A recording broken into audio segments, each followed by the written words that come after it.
The choice that broke her heart. The sky burned red over the alien city.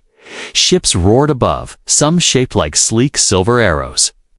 Others, like black, jagged blades. Explosions lit the horizon, shaking the ground and sending showers of dust over. The broken streets. Alyara ran through the smoke. Her arms wrapped tightly around her young daughter. The child's small hands clung to her neck. Her face buried in Alyara's shoulder. She could feel the girl's heartbeat pounding against her own chest. Everywhere, people screamed, some her own people, some human soldiers, all running from the same destruction. A loud blast hit a nearby building, sending a wall of fire rolling across the road. Alyara shielded her daughter, coughing as the heat seared her skin. Her legs ached, but she didn't stop. She couldn't stop. She had to get to the bunker before the enemy found them. Ahead, in the shadows of a collapsed bridge, she saw him, the human. Captain Daniel Reeves stood there. His armor scorched, one arm bleeding, but his eyes sharp and alive.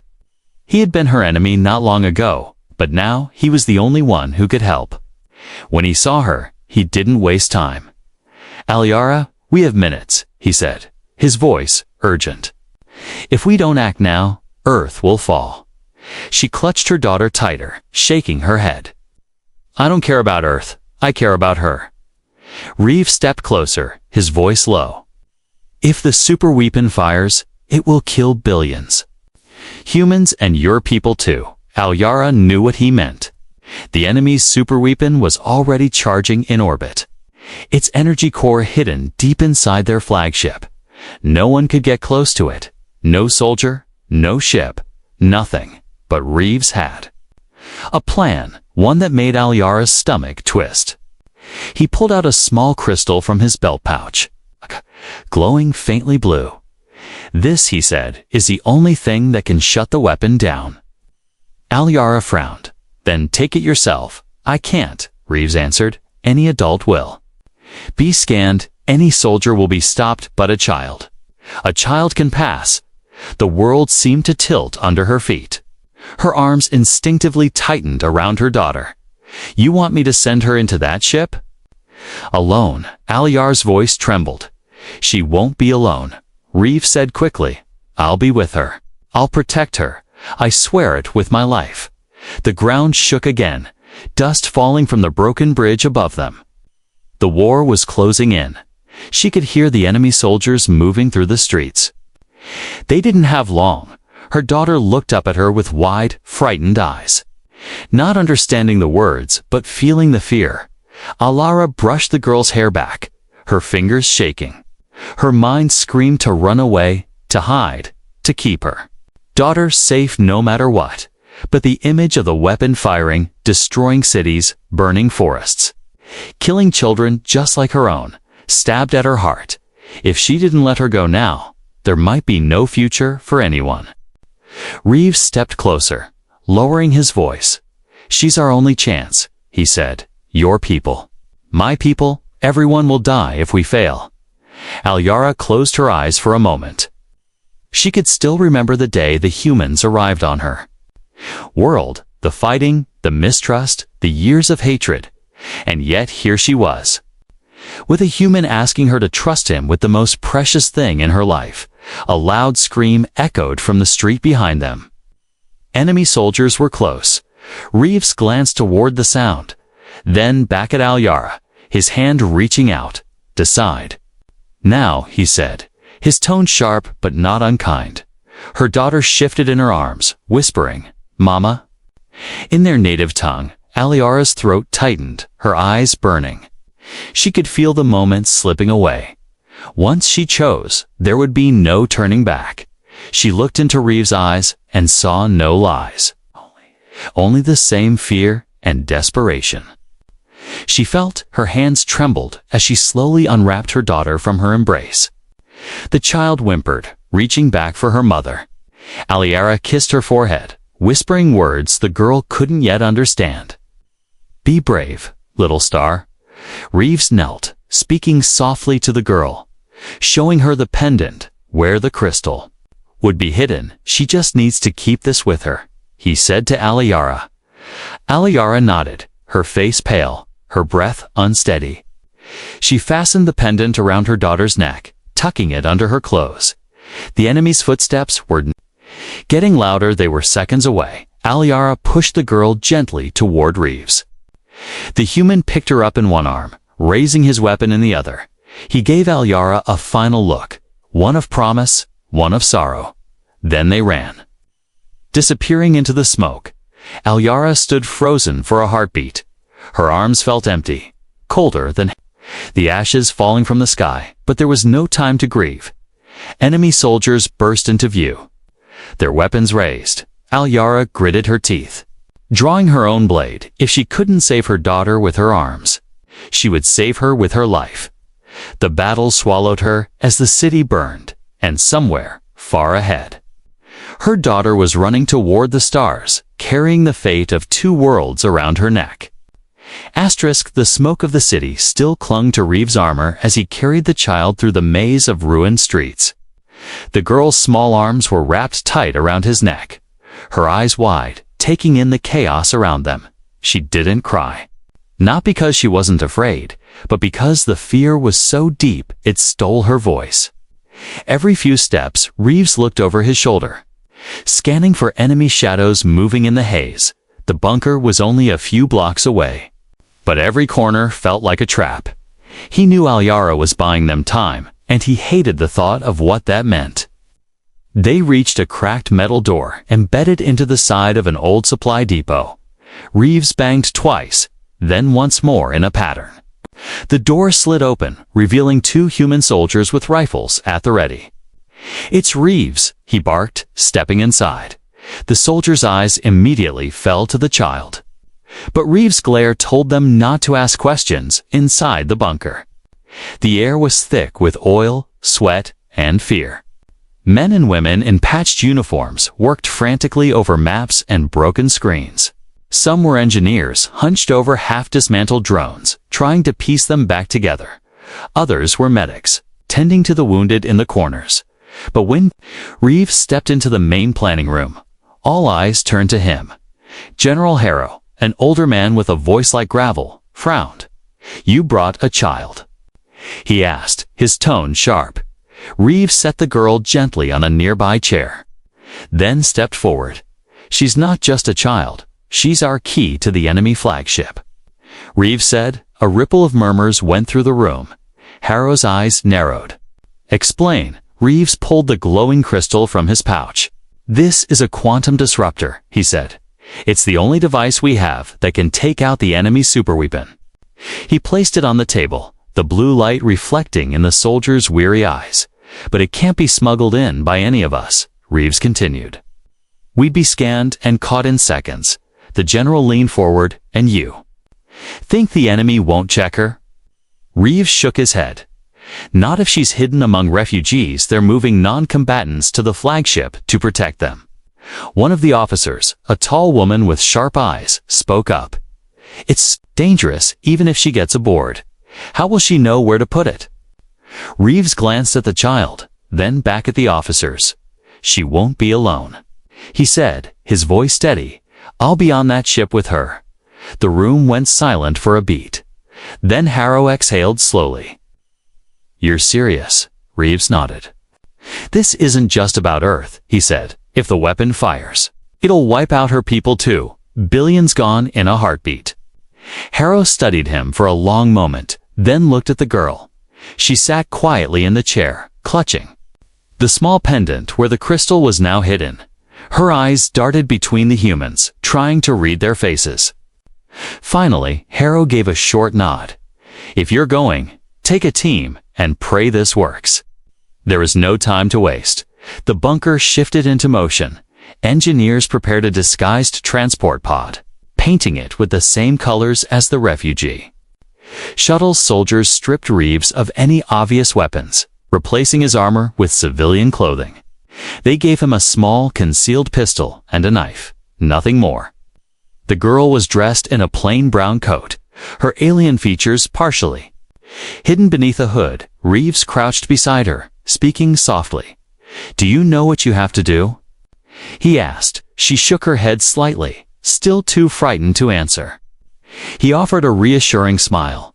"When we get to the big ship, you'll stay close to me." He said, "When I tell you, you'll give this pendant to the nice lady in the kitchen, she'll know what to do." It was a lie. There would be no nice lady, but Reeves needed her to feel safe. The girl looked at him for a long moment, then nodded slowly. She didn't fully understand, but something in his eyes made her trust him. Reeves stood, adjusting his coat. The roar of distant engines told him the enemy patrols were getting closer. If they waited too long, the chance would vanish. At the loading bay, the disguised shuttle waited, its engines humming. The pilot, a grizzled man with one cybernetic eye, gave Reeves a tight nod.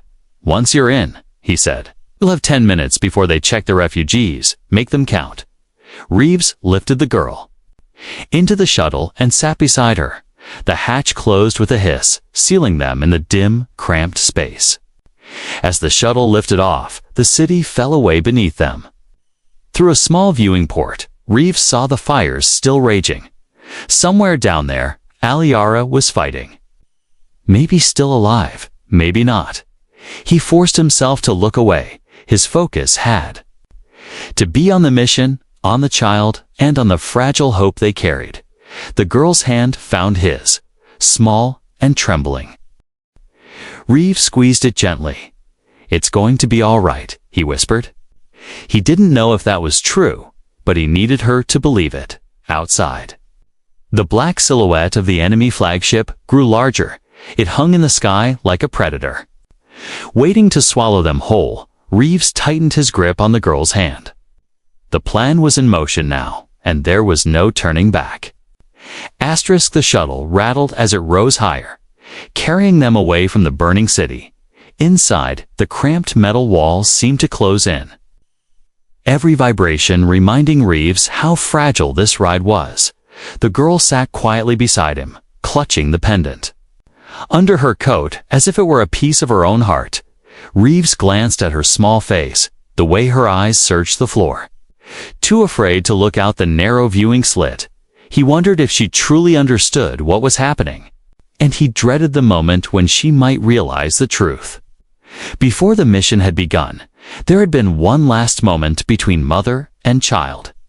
Aliara had pulled her daughter into a dark corner of the bunker. Away from the noise and chaos, the hum of generators filled the air. But in that corner, it felt almost still.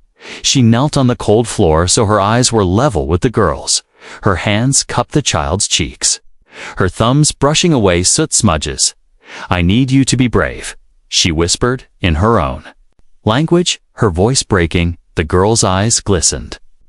"I don't want to go," she murmured. Aliara's throat tightened, but she forced a smile. "You are my little star," she said, "and stars are never afraid of the dark." She reached into her pocket and pulled out a thin silver chain with a small pendant.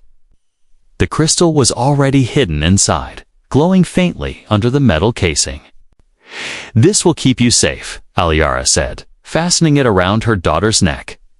"Don't take it off no matter what." The girl nodded, though her small hands kept touching the pendant as if to make sure it was real. Then came Reeves, standing silently behind them.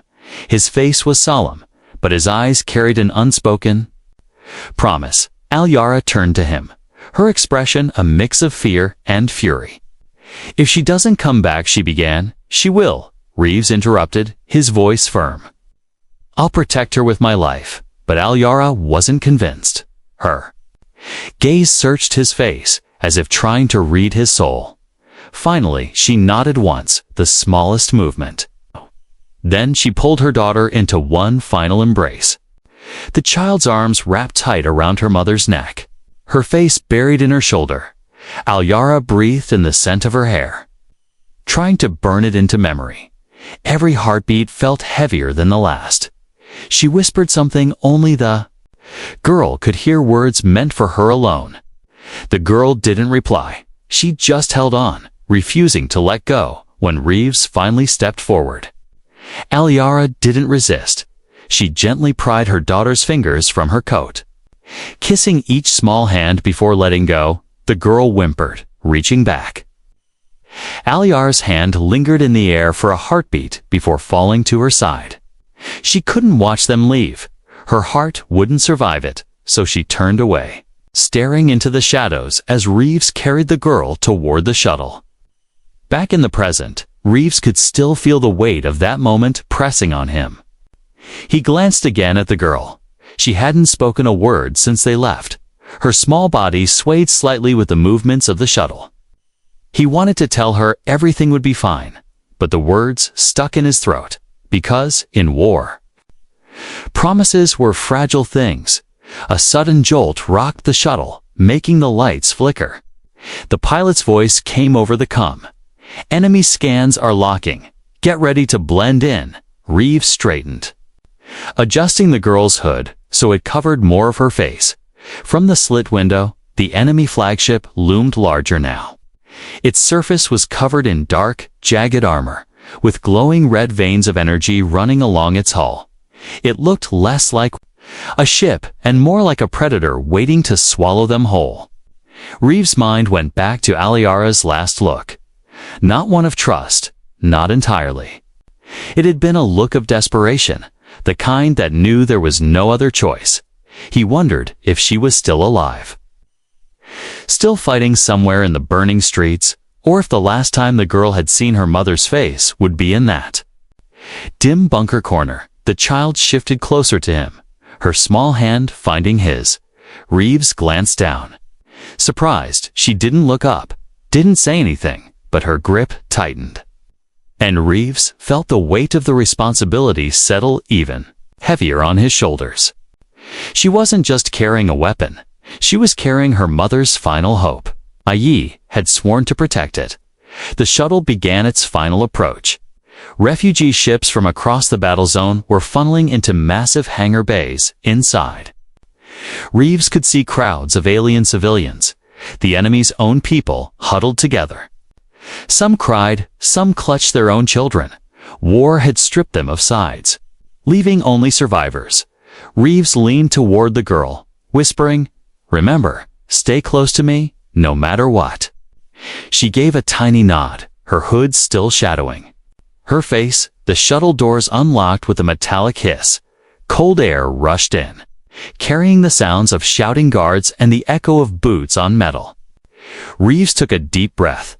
It was time to step into the enemy's nest, and this time there would be no turning back. The hangar was a sea of noise and confusion. Refugees poured out of shuttles, clutching bags, holding children, looking over their shoulders in fear. The air smelled of metal, smoke, and desperation. Reeves stepped down the ramp. The girl's small hand locked tightly in his own. Her hood shadowed her face, but her eyes darted everywhere, watching the enemy soldiers with their black armor and red visors. Everywhere he looked, guards were checking passengers, their scanners sweeping over every body. He had to get them past without drawing attention. The girl stayed close, walking in small, careful steps. Reeves bent low and whispered, "Stay calm, little one, just like we practiced." Her fingers squeezed his hand once. The only sign she heard him. They moved with the crowd, letting the press of bodies hide them. A guard turned toward their line, his scanner lighting up. Reeves felt his muscles tense, ready to act, but just as the guard stepped forward, a loud crash came from the far side of the hangar. A stack of cargo containers had toppled over, spilling crates and shouting workers across the floor. The guard cursed, turned, and rushed toward the noise. Reeves exhaled slowly, pulling the girl deeper into the crowd. They passed through the first checkpoint. Now came the harder part, getting to the core of the ship. The pendant around the girl's neck was small enough to escape detection. But the closer they got to the weapon, the more security they would face. Reeves scanned the hangar walls, spotting a service lift used by maintenance crews. It was unguarded for the moment. He led the girl toward it, keeping his head low. 2 workers stepped out, speaking quickly in their own language, barely noticing him. Reeves slipped inside with the girl, pressing the lift controls. The door slid shut, and the noise of the hangar faded. Replaced by the deep hum of the ship's inner machinery, the lift rattled upward, the walls shaking with each floor they passed. The girl leaned against him, her small body trembling. He knelt beside her, brushing her hood back slightly so he could look into her eyes. "We're almost there," he said. "You're doing so well." Her lips pressed together, but she nodded. The lift stopped, and the doors opened to a narrow maintenance corridor. Pipes ran along the walls, steam hissed from valves, and the floor vibrated with the energy of the ship. Reeves led her down the hallway, counting the turns in his head. Every corner brought the risk of running into patrols, and then it happened. 2 enemy soldiers appeared from the side passage ahead. They froze at the sight of him, their hands going for their weapons. Reeves acted instantly, shoving the girl behind a large pipe and drawing his concealed pistol. The first guard fired. The shot rang off the metal wall beside him. Reeves fired back, dropping one soldier, then lunged at the other before he could call for backup. The struggle was fast and brutal, ending with the guard collapsing silently to the floor. Reeves' chest rose and fell in quick breaths. He turned back to the girl, who was peeking out from behind the pipe, her eyes wide. "It's okay," he said softly. "Let's keep moving." She stepped forward and took his hand. Again, without a word. Together, they hurried through the corridor until they reached a large blast door. On the other side lay the reactor chamber, the heart of the ship, and the weapon. Reeves knelt beside the girl, lowering his voice. "Once we're in, you'll stay close to the control panel," he said. "I'll clear the way." She nodded again, her small fingers curling around the pendant. He swiped a stolen access card across the door's panel. The massive door groaned and slid open. Heat and light poured out. The core chamber was a towering room of spinning machinery and glowing energy coils. Guards patrolled the upper catwalks, while engineers monitored control stations below. Reeves moved quickly, leading the girl down a narrow set of stairs, keeping to the shadows. A guard turned. Reeves threw a wrench from a nearby workbench, sending it clattering across the floor. The sound drew the guard away, just long enough for them to slip past. They reached the control panel, its surface glowing with alien symbols. Reeves crouched beside her, whispering, "Now." She pulled the pendant from her neck, her small hands fumbling for a moment before opening it. The crystal inside pulsed with light. Like a heartbeat, she placed it into the slot Reeves pointed to. The panel flickered, alarms blaring instantly. Guards shouted above, weapons raised. Reeves grabbed the girl's hand and pulled her toward the exit. "Run!" he barked. Blasts of energy scorched the walls around them. They sprinted through the corridor, the floor trembling beneath their feet as the crystal began to overload the core. Somewhere behind them, the enemy's super weapon was dying, and so was their time. The blast door slammed shut behind them, sealing the chamber. Reeves didn't stop. Pulling the girl toward the lift, the alarms grew louder, red lights flashing across the corridor. This was no longer just a mission. It was a race to survive. The lift doors slammed shut, and Reeves hit the controls with his fist. The small cabin lurched upward, carrying them away from the reactor chamber. Below, the crystal's power began to ripple through the core, each pulse stronger than the last. The alarms screamed louder, their shrill tones echoing in every corner of the massive flagship. The girl clung to his side, her breathing fast and uneven. Reeves placed a steadying hand on her shoulder, but his own pulse was racing. They had planted the crystal. Now came the hardest part, getting out alive. The lift stopped at the hangar level, the doors opening to chaos. Enemy soldiers ran in every direction, shouting orders, weapons raised. Refugees huddled together, confused and frightened by the sudden alarms. Reeves quickly pulled the girl into the crowd, using the panicked movement as cover. But the enemy wasn't only searching for intruders now, they were searching for them. He could feel eyes scanning every face, looking for anything out of place. A soldier blocked their path. His visor reflected the flashing red lights. His weapon aimed casually at Reeves. "Where are you going?" The soldier demanded in his language. Reeves pretended not to understand. Raising his hand slightly in a harmless gesture, the soldier's gaze dropped to the girl, her hood still hiding most of her features before he could speak again. A thunderous explosion shook the entire hangar. The soldier staggered, losing his balance. Reeves seized the moment, grabbing the girl and pushing through the gap above them. The massive energy coils of the super weapon began to flicker. Bolts of blue lightning cracked across the hull as the crystal's disruption spread from somewhere deep inside the ship. A low rumble grew into a roar. The girl looked up, her eyes wide with both awe and fear. Reeves didn't stop to explain. There was no time. They reached the refugee loading ramp, where shuttles were still departing. The nearest one was already half full, its engines spooling for takeoff. Reeves shoved his way through the crowd, lifting the girl into the shuttle before climbing in himself. The hatch closed just as another explosion rocked the hangar. The pilot shouted something in panic, then yanked the shuttle free of the docking. Clamps the floor tilted beneath them as they launched into the open void of space. Through the small viewport, Reeves saw the flagship trembling under its own power. Sections of its armor plates were tearing apart, spinning off into the darkness. The enemy's fighters scattered, some trying to flee, others circling in confusion.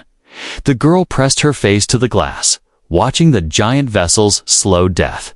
"Is it over?" she asked in a small voice.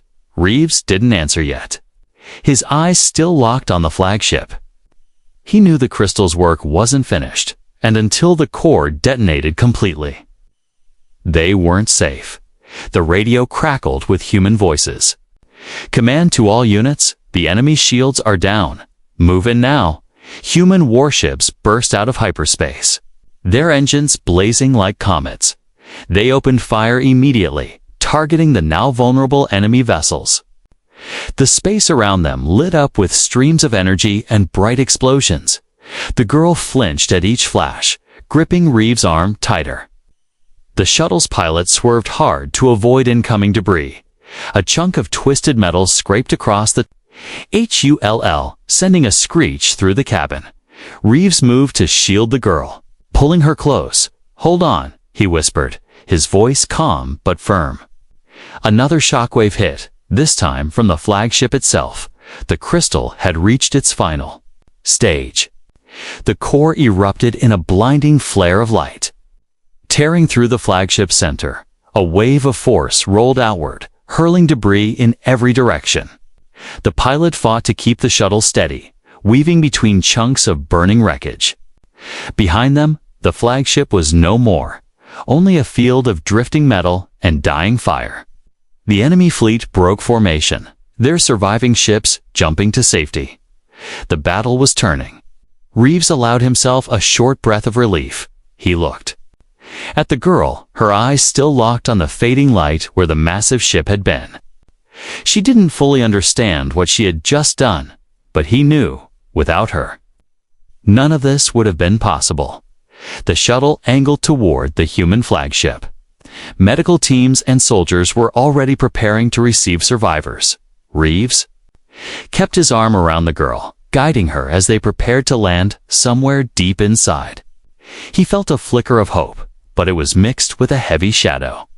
Because he knew that when this was over, he'd have to tell her the truth about Alira. And that truth would hurt more than any battle wound. The shuttle touched down on the human flagship with a heavy thud. The hatch opened to bright lights and the rush of medics pouring in. Voices shouted over one another, calling for stretchers, scanning the wounded. Guiding survivors out, Reeves stepped down, one arm still around the girl. She clung to him, her small body pressed against his side, as if afraid that letting go would make him disappear too. The deck beneath them trembled faintly from the last echoes of the battle outside. But inside this hangar, there was only the sound of exhausted breathing and the quiet sobs of the living. A young medic approached, scanning the girl for injuries. "She's fine," Reeves said quickly, his tone sharper than he meant. The medic nodded and moved on. The girl looked up at him with those wide eyes that still didn't understand the weight of what had just happened. Reeves crouched, brushing a strand of hair from her face. "It's over," he told her softly. "The weapon is gone." She blinked, tilting her head slightly. "Can we go see Mama now?" The words hit him like a blade to the chest. For a moment, he couldn't speak. He had imagined this moment ever since they left Alyara behind, hoped, even against reason, that maybe she had survived. That maybe she would come running into the show. That maybe she would come running into the hangar calling her daughter's name, but deep down, he had known the truth the moment they launched from the city. Alyara had stayed behind to hold off the enemy, and no one could survive that kind of fire. Reeves swallowed hard, forcing his voice to stay steady. She's not here," he said. The girl frowned, confusion flickering in her expression. "Then we'll go find her," she said, as if it were the simplest thing in the world. Reeves pulled her into his arms, holding her tightly. His voice was low, heavy with the truth. "She's gone." "Little one," the girl stiffened, then slowly shook her head. "No," she whispered, her voice trembling. "She said she'd see me again." Reeves felt her small hands clutch the fabric of his coat. Her breathing quickened, and then the sobs came, sharp and raw. She buried her face in his chest, her cries muffled but aching. Reeves closed his eyes, one hand cradling the back of her head. He didn't speak. There were no words in the galaxy that could take this pain away. Around them, soldiers and medics moved. Some celebrated quietly, relieved that the battle was won. Others stood in silence, watching the scene, but saying nothing. They all understood that this victory had a cost. The enemy's super weapon was gone. Earth was safe. Billions of lives, human and alien, had been spared. But one mother would never hold her child again. Later, Reeves sat with the girl in the medbay. She was wrapped in a thermal blanket. Her eyes red from crying. He stayed by her side, refusing to leave even for a moment. A few soldiers came to speak with him, reports to give, orders to receive, but he waved them away. Right now, nothing mattered except the small figure sitting beside him. He thought of Alyara's last look before they parted. It hadn't been trust, not entirely. It had been a desperate gamble, a hope she had placed in him because she had no other choice. He wondered if she would have approved of the way he was keeping her daughter close now. Hours passed before the human fleet finally left the battlefield.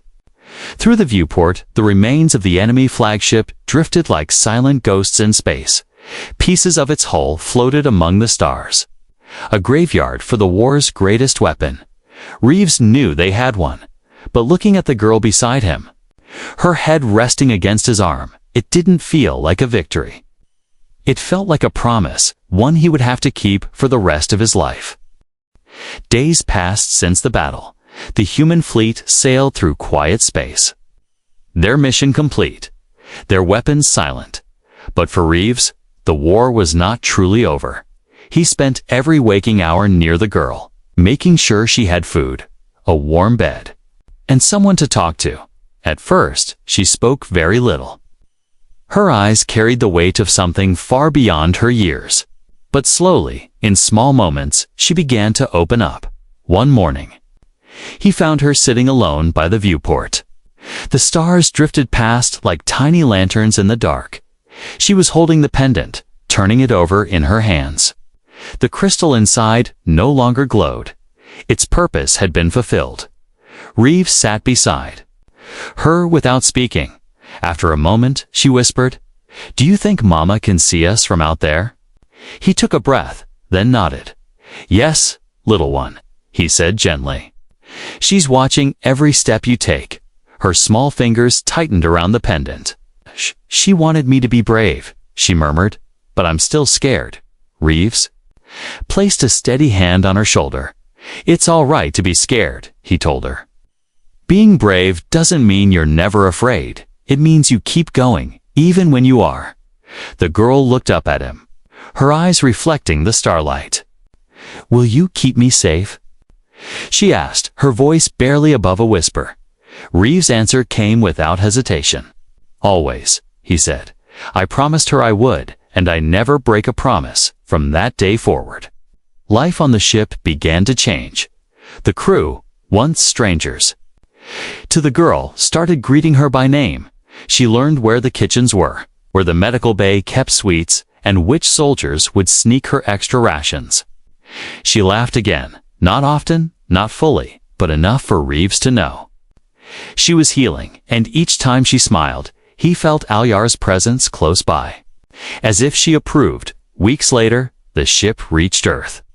The landing bay opened to reveal fields of green stretching beyond the horizon. The girl stepped out slowly, her eyes wide at the sight of blue skies and the smell of fresh air. Reeves walked beside her, his hand resting lightly on her back.